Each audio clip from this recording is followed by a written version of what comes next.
अस्सलाम वालेकुम साथियों, फिर हाज़िर हूँ आपकी खिदमत में एक नए उन्वान एक नए वीडियो के साथ। मैं उन साथियों का बहुत शुक्रगुज़ार हूँ जो हमारे लिए मशवरा देते हैं, उनका मैं बेहद शुक्रगुज़ार हूँ। आप लोगों ने कमेंट में जो बताया उस मशवरे से ही हम आगे के वीडियो अपलोड कर रहे हैं। ज़्यादातर साथियों ने पेडागोगी पे बात की है क्योंकि सीटेट के फार्म ऑनलाइन चल रहे हैं और कुछ राज्यों में टेट के भी फार्म ऑनलाइन हैं और यूपी में टेट का एग्ज़ाम के लिए फ़ार्म भी ऑनलाइन होने वाले हैं। तो इन सब इम्तहानात को देखते हुए एक फिर नया वीडियो लेकर आपकी खिदमत में हाज़िर हो रहा हूँ। बहुत से साथियों ने कमेंट किए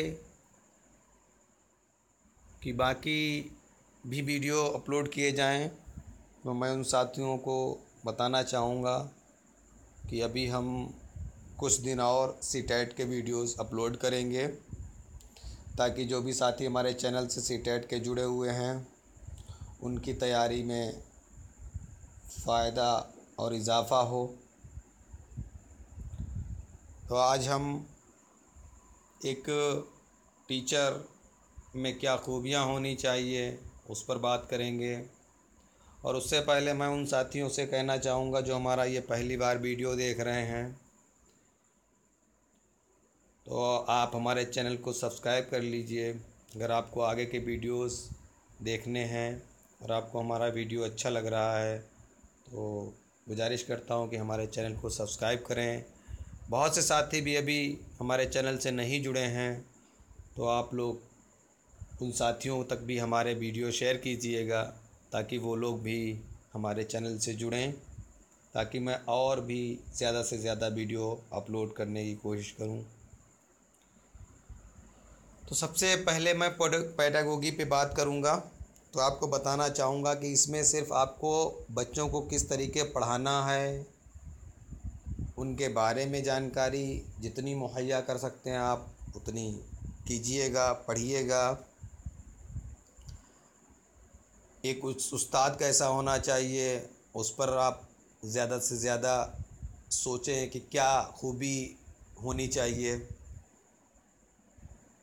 क्योंकि इसका मैटर बहुत ही कम किताबों में मिल रहा है। आपको इसमें कुछ अपने जहन से भी सोचकर इनके जवाब देने होंगे। काफ़ी तलाश के बाद आज आपके लिए एक स्पेशल टॉपिक टीचर पर एक वीडियो अपलोड कर रहा हूँ, जिसमें आपको एक अच्छे उस्ताद के लिए क्या ज़रूरी है इनके बारे में बताया जाएगा। क्या कमियां हैं उनका भी आप इस वीडियो को देखकर अंदाज़ा लगा सकते हैं, क्योंकि जो भी पेडागोगी में आता है तो उसमें कभी कभी कुछ सवालात ऐसे होते हैं कि जिनमें खूबियों की जगह वो कह देते हैं कि इनमें से कौन सा ऐसा विकल्प है जो एक अच्छे उस्ताद के लिए ज़रूरी नहीं है। तो आज हम एक उस्ताद के लिए क्या ज़रूरी है उस पर बात करेंगे। तो पहले उस्ताद की ज़रूरत पड़ती है तालीम के लिए, हासिल करने के लिए। तो हम मुख्तसर से आपको तालीम के बारे में बताएंगे और तालीम के जो मसाइल हैं उनके बारे में बताएंगे। तो आइए देखते हैं। तालीम के दो अहम मसाइल होते हैं, पढ़ना और लिखना। दोनों फ़नी व सनाती चीज़ें हैं। तालीम के लिए क्या ज़रूरी है? पढ़ना और लिखना। इनमें दोनों में महारत होनी चाहिए, तभी ये आपकी तालीम उम्दा होगी। और हर सनाती चीज़ व वसाइल व आलात की मोहताज है। ये चीज़ें अपनी नौवियत और कैफियत में जिस दर्जे की होंगी उस दर्जे की चीज़ तैयार होगी।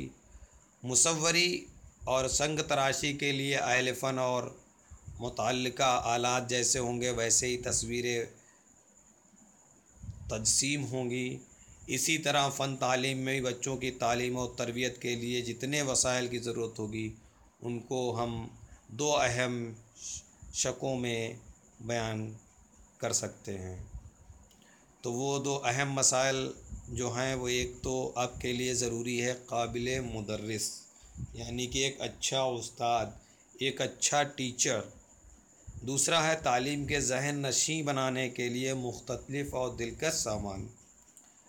तो कुछ हम नज़र डालते हैं हिंदी लैंग्वेज पे कि जब आप शिक्षा की बात करते हैं तो उसमें भी पढ़ाई लिखाई से ही आप शिक्षा को हासिल करते हैं, और उसके लिए एक अच्छे उस्ताद का होना लाजमी है, ताकि वो जिस तरीके से देखा होगा, तस्वीर बनाने वाला कलाकार जितने मन से वो तस्वीर बनाएगा उतनी ही तस्वीर बनकर अच्छी निखरेगी।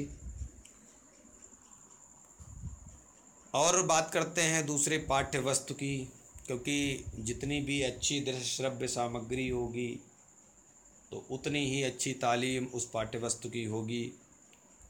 तो ये दोनों चीज़ें बहुत अहम हैं।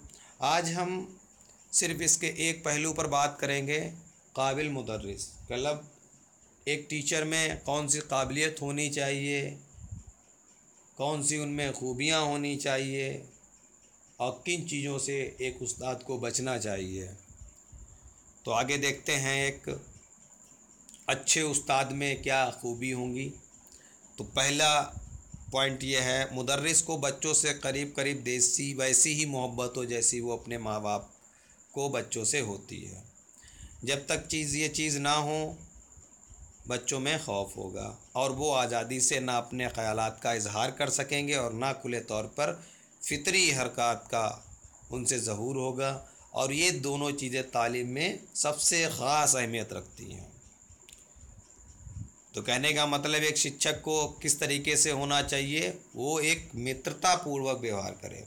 आप अगर हिंदी में देखेंगे तो उसमें एक होगा कि एक शिक्षक के लिए क्या होना लाजमी है, तो उसमें बाकी 3 सवाल वो जो ऑप्शन होंगे वो गलत होंगे। उसमें एक ये आता है कि बच्चों से प्रेम पूर्वक व्यवहार या मित्रतापूर्वक व्यवहार करना। तो ज़्यादातर सवाल में यही एक पॉइंट रख देते हैं जो आपको आसानी से मिल जाएगा, और टीचिंग के आपके हिंदी लैंग्वेज में भी आ सकता है, और बाकी आपका जो सब्जेक्ट आर्ट या साइंस ग्रुप है उसमें भी इस सवाल को वो शामिल कर सकते हैं।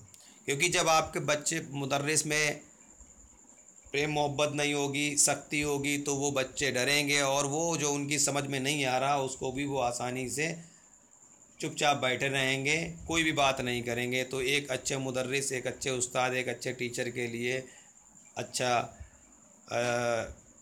तालीम देने के लिए एक मुदर्रिस का प्रेम पूर्वक कलम मोहब्बत जैसा पैगाम होना चाहिए, ताकि बच्चों में खौफ ना हो। अगला पॉइंट देखते हैं, मुदर्रिस बच्चों के नफ्सियात से कुछ वाकिफ़ हो, कम से कम इतना जानता हो कि बच्चों की तबई ख्वास क्या होते हैं, चुस्ती, खेल, नकलबाजी, हर चीज़ की माहियत व असबाज के मुताल्लिक़ राजजोई, यही चंद बड़े बड़े ख्वास हैं जिनसे तालीम में बड़े बड़े काम लिए जा सकते हैं। कल बच्चों के बारे में उनका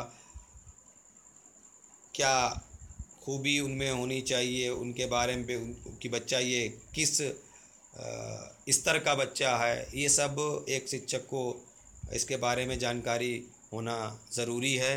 क्योंकि जब बच्चे को आप समझ ही नहीं पाएंगे कि बच्चा का जो जहन है वो किसकी तरफ मुतवज्जा है, तो आप उसको तालीम हासिल नहीं करा पाएंगे। तो आपको बच्चों के बारे में ये सब जानकारी भी हासिल होनी चाहिए। अगला पॉइंट देखते हैं।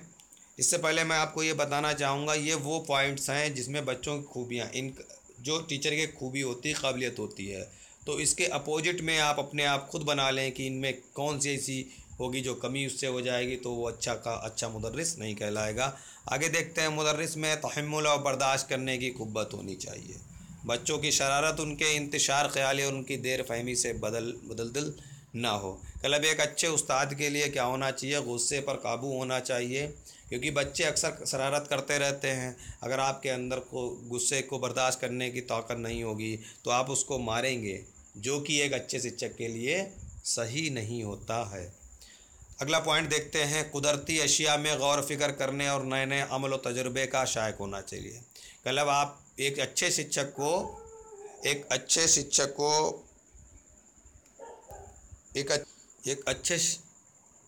शिक्षक को प्राकृतिक जानकारी होनी चाहिए,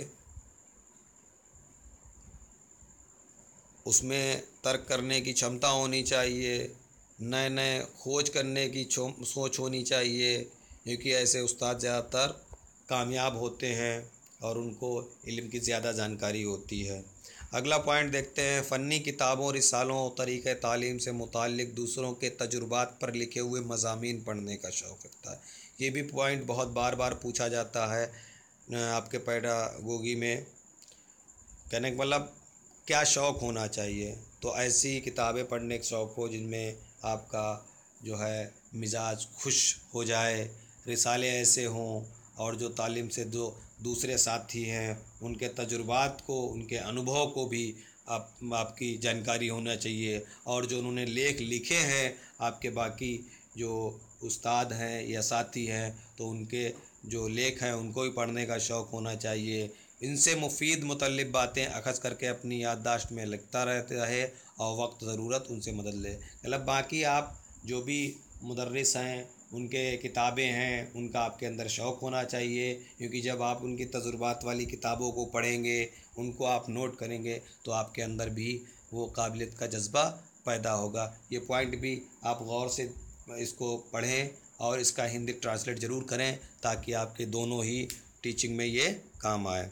आइए देखते हैं अगला पॉइंट, मज़ाहिर क़ुदरत, मौज़ूआत और मशहूर आदमियों, ईजादों और अजीब चीज़ों की तस्वीरें जमा करता रहे ताकि वक्त ज़रूरत तालीम में ये चीज़ें उसे मदद दे सकें। इसमें इन्होंने एक बात कह दी है कि आपको मशहूर जैसे आदमी हैं, बहुत से हैं, तो उनके बारे में जानकारी होनी चाहिए, गांधी जी के बारे में जानकारी होनी चाहिए, आपके जितने भी देश को आज़ाद कराने वाले हैं उनके लिए होनी चाहिए, बाकी भी जितने भी लेखक अच्छे हैं उनके बारे में जानकारी होनी चाहिए। उनके लेखों को पढ़ने में आपको पढ़ने में जो है अच्छा लगे, ताकि आप उनकी बातों को सुनकर आगे अगर आपको कोई दिक्कत आए बच्चों को पढ़ाने में तो उनके उस बात पर अमल करते हुए वो आपकी तालीम में फ़ायदेमंद साबित हों। अगला सवाल देखते हैं, हंसमुख होकर जमात में जाते ही जहां उसने एक दो बातें की सब बच्चे हंसने लगे और बच्चे जब घर जाएं तो खुश खुश जाएं और दूसरे दिन उनको इंतज़ार रहे कि मदरसा खुलने में अभी कितना वक्त है। मतलब आपके चेहरे पर मुस्कुराहट होनी चाहिए, ये नहीं कि आप घर से आ रहे हैं तो आप गमगीन हों, क्योंकि जब आपके चेहरों को आपका तालिबे इल्म देखेगा तो उसके अंदर एक अजीब सी उलझन पैदा होगी कि पता नहीं आज टीचर को क्या हुआ है, तो आप वो उसका मन पढ़ाई की तरफ नहीं होगा।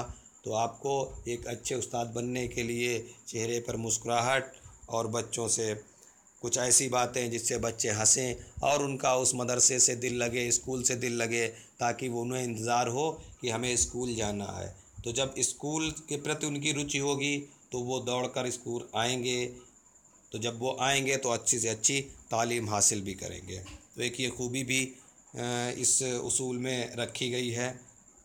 अगला है, छोटी छोटी दिलचस्प कहानियाँ और लतीफ़े उसे याद हों, सैर व तफरीह और खेल कूद में बच्चों का रहनुमा बन सके। अब देखिए इसमें ये बात आ गई है कि ये नहीं आपकी लिटरेचर पढ़ रहे हैं तो वही आपके अंदर होना चाहिए, आपके अंदर एक ये भी खूबी होनी चाहिए कि आपको छोटी छोटी कहानियाँ होनी चाहिए। जैसे आप कोई चीज़ पढ़ा रहे हैं तो उस पर आप मिसाल के तौर पर वो कहानी पेश कर दें ताकि जो माहौल स्कूल दर्जे का माहौल है वो खुशगवार हो जाए। आपको खेल कूद का भी महारत होनी चाहिए, क्योंकि जब आप बच्चों के साथ खेल कूद करेंगे तो बच्चे आपसे ज़्यादा अच्छी तरह से प्रभावित होकर आपको जो है आपके इल्म को हासिल करने में उन्हें मदद मिलेगी।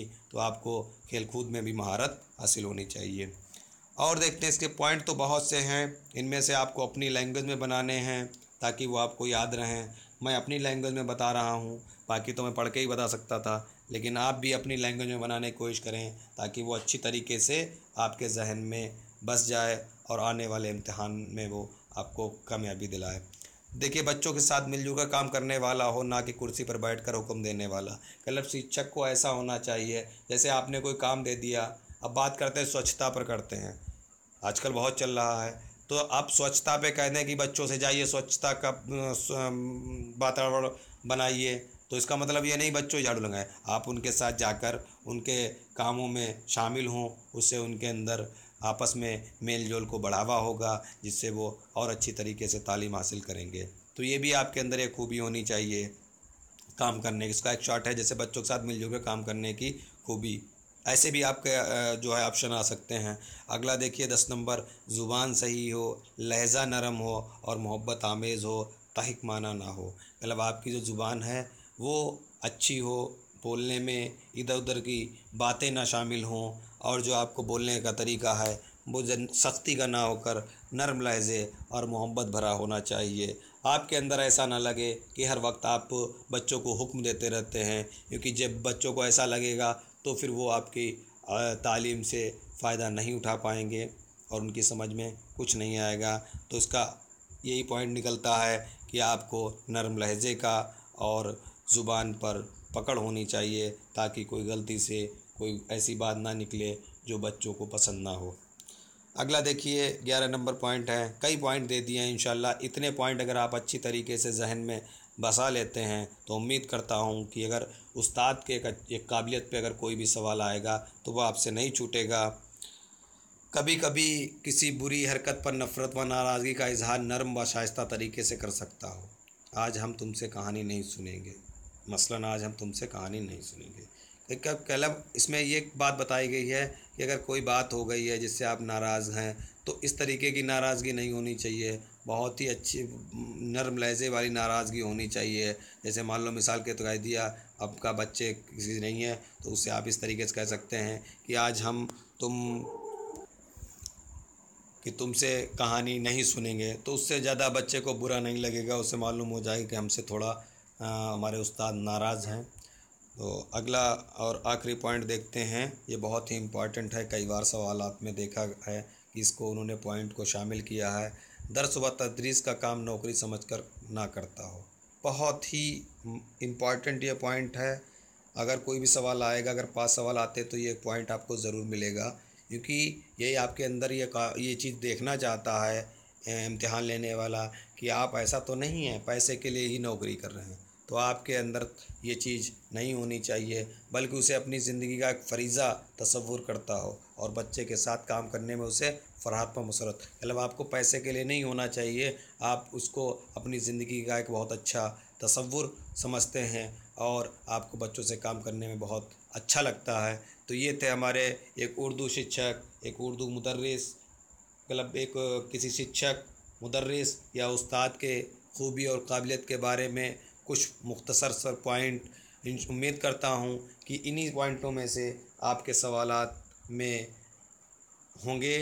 हाँ, ये ज़रूर बात करना चाहूँगा कि तरतीब बदली हुई होगी, क्योंकि ये लिटरेचर नहीं है, इसमें आपको एक अपने शिक्षक होने का अनुमान लगाना है कि आपके अंदर वो काबिलियत है या नहीं है, उस पर ही आपके ऑप्शन दिए होंगे। तो आप इन 12 पॉइंट को बहुत अच्छी तरीके से तैयार कर लें और कोशिश करें कि इनमें से मिलते हुए सवाल जवाब आप बना लें अपनी कापी पे, ताकि आपके लिए इम्तहान में फ़ायदेमंद हो। और इंशाल्लाह कोशिश करूँगा कि एक शिक्षक के अंदर जो काबिलियत है उस पर एक हम ऑब्जेक्टिव टाइप के क्वेश्चन पर एक वीडियो बनाने की कोशिश करूँगा।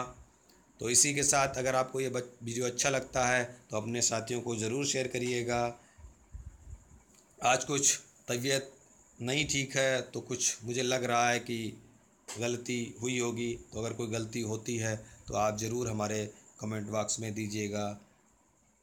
इसी के साथ अल्लाह हाफिज़।